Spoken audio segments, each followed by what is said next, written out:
What I have on this table right now is 100% of my gaming needs. 100%. Not an example of what you can buy to enjoy gaming, but rather what is on this desk. I didn't put the cables out because that'd be kind of a nuisance, but what is on this desk right now is 100% of my gaming needs. Recently, I've been talking about paring down, gaming minimalism. Now, gaming as a whole is a really, really hard thing to get minimalistic about. There are so many different stores to purchase your games from, consoles to purchase your games on, all these different things in between, and trying to simplify is a very complicated task. I think choosing between Xbox and PlayStation was a tough one back in the day, but it's becoming a little bit easier now, depending on what games you want and what services you like. But with all these subscription services and all of these different things, not to mention not owning anything and just that conversation, which we've had plenty of times, I think what it came down to for me is how can I make it absurdly simple and feel a little bit less heavy. Today's coffee, we're going to be going with a delicious Rwanda and also having milk and sugar because that sounds good to me this morning. I'm also going to be sharing this cup of coffee with my wife, and so I'm not going to drink it all. Plus, I shouldn't be drinking 500 grams of coffee fully in one sitting this fast anyway. So, continuing on. Yes, what you're looking at is 1, 2, 3, 4, 5, 6 pieces of hardware that is 100% of my gaming. I decided recently to get rid of my PlayStation 5. It is not sold yet. As of today, which is Father's Day, Sunday, the 16th of June, it is not technically sold. But that being said, I have decided to unplug it and see what does life feel like without a PlayStation, especially because I relied heavily on PlayStation to give me access to that next-gen gaming experience. With DualSense controller, the graphics that are available to me was something like a PlayStation 5, and I did rely on PlayStation Premium to play some of those subscription games or games that were available to me there. Online service was necessary through PlayStation Premium, so I had to, or PlayStation Plus, whatever they call it now, so I had to actually subscribe to that in order to play some of the games online with my friends, but that is neither here nor there. Today is a lot less about how much things cost, because at the end of the day, value and cost seem to be, I guess, not contingent on each other. It's a weird concept, and maybe that's another video for another time, but today is simply about my journey into, because this is just the beginning, gaming minimalism. How tight can I get this gaming hobby? When I decided to get rid of my PlayStation 5, it was more out of the fact that I feel like the Steam Deck and PlayStation together were redundant. And PlayStation as a whole required me to subscribe to their gaming experience and just keep paying to play. I didn't like that. Nintendo, similarly, does require some sort of Nintendo Switch Online service, and then they provide you with their expansion pack, which has their older games, but still, I feel like that service in and of itself is cheap enough and doesn't hurt the wallet, so I am willing to let it pass. I'm also fully willing to say that I am Nintendo biased, and so I don't mind giving Nintendo my money to have access to I guess it would honestly be a subpar service, but that's neither here nor there. Nintendo as a whole is necessary in my gaming lineup because I adore the franchises that they offer me. That's why you see a Nintendo device right here. When I decided that I would no longer play my next-gen titles on PlayStation, a couple things came to mind. One was, well, I'm losing access to 2 specific games that are not yet available to me on PC. Final Fantasy VII Rebirth and Final Fantasy 16. 2 single-player, narrative-based games. The likelihood of me wanting to go back and play a game of that magnitude is pretty low. I don't think right now, too, we're going blue. Right now, going through a full Final Fantasy VII Rebirth again seems like it's something I'm going to do. So I can actually say goodbye to that series for a little bit. It was good while it lasted. Will I eventually buy a PlayStation again to play the next installment? I don't know. I don't expect the next installment to come out for another couple of years. And in a couple of years, my children will be 3 and 6. I am going to be in a wildly different spot mentally. Who knows what my gaming needs will be? Who knows if I'll even be able to touch a game like Final Fantasy VII Rebirth or Remake or whatever the next one is? Who knows? Who knows if it's even a game that I'm going to be interested in, because my taste might change. But that's not the point. The point of this exercise was, can it be done? Should it be done? Is it necessary? And how close is the Steam Deck experience to next gen? Close enough? Unnoticeable? Noticeable? Let me jump straight to it. It's noticeable. Very much so noticeable. I do notice a dip in performance when I'm playing some games that I also have access to on something like a PlayStation 5. I do notice that. I do notice a dip in visual clarity when I'm playing a game docked. In fact, it's very noticeable. Playing a game like Horizon Zero Dawn on the Steam Deck versus Horizon Zero Dawn on a PlayStation 5 is very different. I wouldn't say that it's a completely different game, but it is a very different experience. Now, something that happens with the Steam Deck versus the PlayStation 5 is the portability aspect of it. Now, I tried to make my PlayStation portable.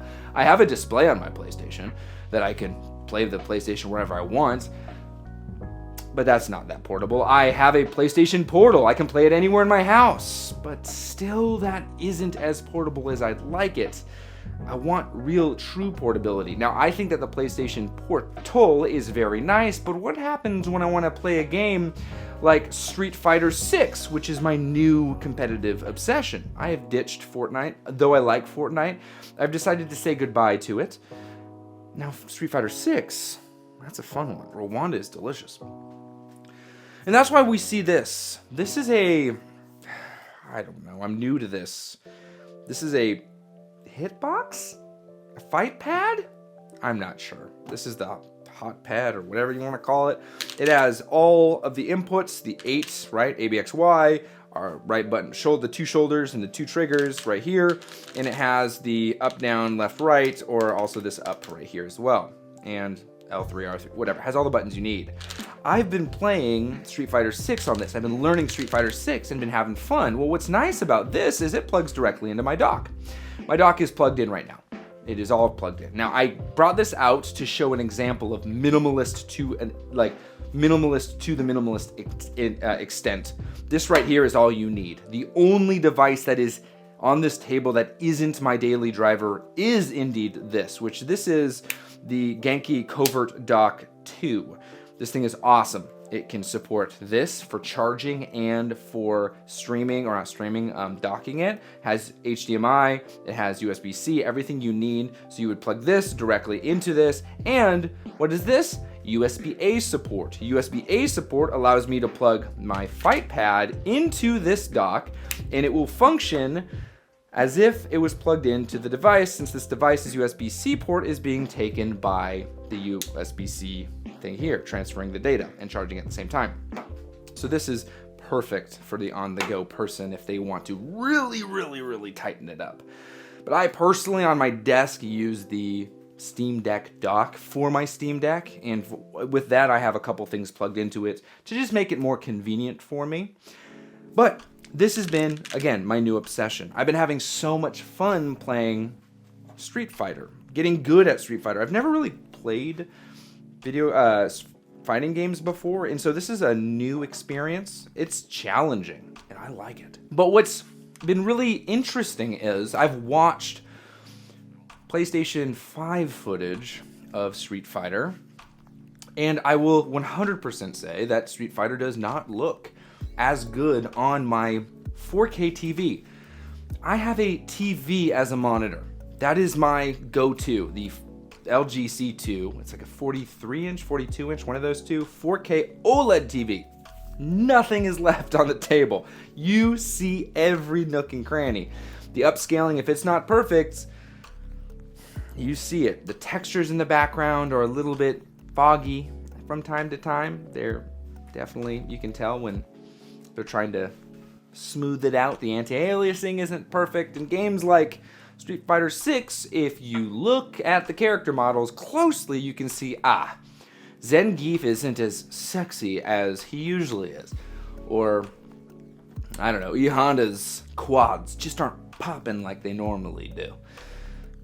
For me, I don't care. It doesn't matter, because when I'm playing in handheld mode and that kind of stuff, you can't even tell. Games like Kingdom Hearts, which you guys know I am pretty much playing that almost exclusively on this thing, does not look as good as the PlayStation 5 version, which is crazy to me. It looks great, but it doesn't look as good. If the PlayStation 5 version is 100%, the Steam Deck version on max settings, or whatever you want to call it, when docked is at best, it's going to be visually 90. You have moments where you're like, oh, the textures just don't seem right. The shadows are flickering. There are some things that maybe they'll patch it, who knows, which is something that's exciting about these ports, but still, it's not perfect. Fortnite, which I've given up, I still like to play, and my only access to it is on my Switch, which is 30 frames per second and looks awful when coming off of something like the PlayStation 5, which was 120 frames per second. That is 1/4 of the speed. That's tough for me. That's tough. And so switching and coming down to this, and I'll talk about this guy in a second, has come with some actual sacrifice to my gaming experience. I have had to let things go. Specific games, as I mentioned, Final Fantasy series, I don't have all of the titles here. I've had to financially repurchase some games that I wanted to play, but I'm only doing that if that's a game I'm going to play. And when it comes to certain titles that I would have enjoyed, like Ratchet and Clank or God of War or Horizon Zero Dawn, games that are available to me with the subscription service on my PlayStation and look phenomenal, I'm going to get a sub-phenomenal experience docked on the Steam Deck. But realistically, the docked mode that I'm experiencing on the Steam Deck with a TV, a 42-inch OLED TV in front of my face, is not the norm. Usually a lot of people are using monitors, or they're running this on a TV on their living room, which they can sit back on a couch, and that blurriness is no longer as much of an issue. And so I understand that. My experience is a little bit more aggressive, or not as realistic, I guess is the best way to put it. But that sacrifice for me is well worth it when the idea of my gaming being this, what I'm looking at, everything here when stacked on top of itself, which I'm just going to do for a short while, like so. This is here. Let's put the Switch right here. Let's put this right there. Let's get this controller in this corner here, and let's get this, I guess we can just put it right here. This right here, this whole setup is smaller than an Xbox Series S. I guess I could really just go like this. This right here is all smaller than an Xbox Series S and is 100% of my gaming in my office, in my living room, on vacation, where I'm probably at if you're watching this, and anywhere in my house. Also, this all fits in my backpack. Let's find out how much it weighs. I don't think it weighs that much. This is 2214. So if 1 kilo is 2.2 pounds, this is 2.2 kilos, which is going to be what, ladies and gentlemen? Tell me. Let's just say it's under 5 pounds. All of this is under 5 pounds. 2,200 grams, under 5 pounds. That's crazy. And this, looking at this one controller, this is the 8BitDo Pro 2, has multiple inputs. It has a Switch input, which I can use with my Nintendo Switch, and it has an input so I can use it with my RG35 XXSP, which has an HDMI HDMI out port, which I can plug into a TV and play my retro titles off this device directly to my TV. And this has PC support, which means I can also use this one controller with my Steam Deck. Guys, this idea of gaming minimalism, for me, really comes down to how much can I reduce the amount of decisions? How many decisions can I remove from my everyday gaming experience so that I can just enjoy this hobby? When it comes to this hobby, how can I reduce the amount of libraries I have to manage so I can financially support this hobby? With this hobby, how can I get excited about the gear I'm using and remove myself from companies that make wildly anti-consumer decisions and make my gaming more challenging for me because access is harder? And I would say that this combination for me solves all of those issues. Nintendo, they're not known for keeping their franchises alive for a long amount of time, but thankfully there are other communities out there that grant you access to titles that may not be available to you.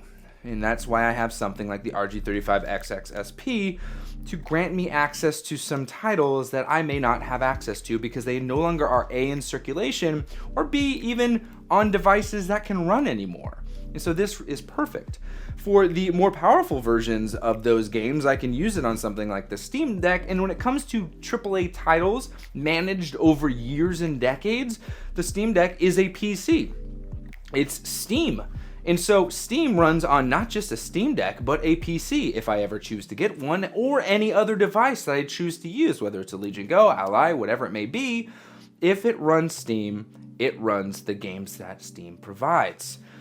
Now, some games may not be accessible to me, like Valorant or stuff like that, but I'd argue that those games, though I've always wanted to try Valorant, aren't ones that I would want to stick to for a long amount of time. I've decided that the competitive game I'm going to get into is fighting games. I've always wanted to try them, and this has been a very fun experience for me. The notion that what is in front of me is all I need. This is it. And 100% of my library is accessible. It's so great.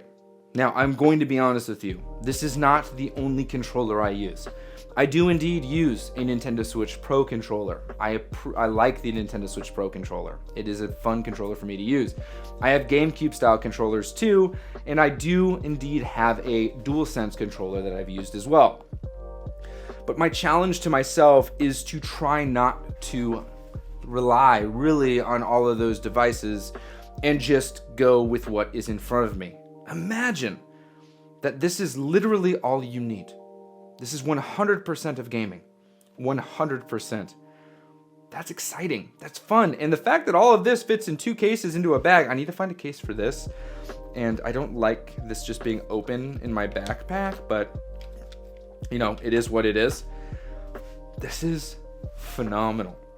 Guys, when it comes to gaming in this hobby, there's always an element of self-awareness that needs to take place for me. I want to make sure that I'm allocating my time appropriately. I'm not overplaying, I guess. I'm not locking myself in my office and just experiencing my games the way I want to. Whether my wife is upstairs watching TV on our wall because we have a projector, an incredible projector that Ben Q has sent, I like the fact that I'm not stuck in one place. It allows me to be present in different places. If someone's reading a book or doing a thing, I can just be in the room with them. That's huge for me. And not having to juggle a bunch of gear also is huge for me. I'm not gonna lie. The thought of selling my PlayStation 5 at first was more of a knee-jerk reaction to help get rid of a feeling. The experience of just using a Steam Deck instead of using the PlayStation 5 has not been 100% flawless and easy, and I don't think about the PlayStation experience anymore. It hasn't. But the commitment to this being it is 100%. I have no intention on going back and getting the PlayStation up and running again. Like, it's done. It's gone. It's over. I can just turn this on. Let's see what happens if I press the power button. I get a cool graphic. And we are playing Kingdom Hearts at 90 frames per second with flickering shadows. That's the annoying thing. Look at that, dude. See, it flickers a little bit. I don't understand why it does that. But that's something that's pretty exciting. Oh, don't want to get into this fight right now, so we'll just turn that off. That's nice. That's really nice. And the performance, I'm willing to sacrifice it for that experience. Let me know how you guys run your gear. Are you starting to say bye-bye to the big ones? Are you willing to sacrifice some of those experiences? Because you will feel it, to experience the freedom that comes with having this. It's pretty rad. All right, you guys enjoy the rest of your day. Happy Father's Day to all you fathers out there who celebrated yesterday. And as always, happy gaming.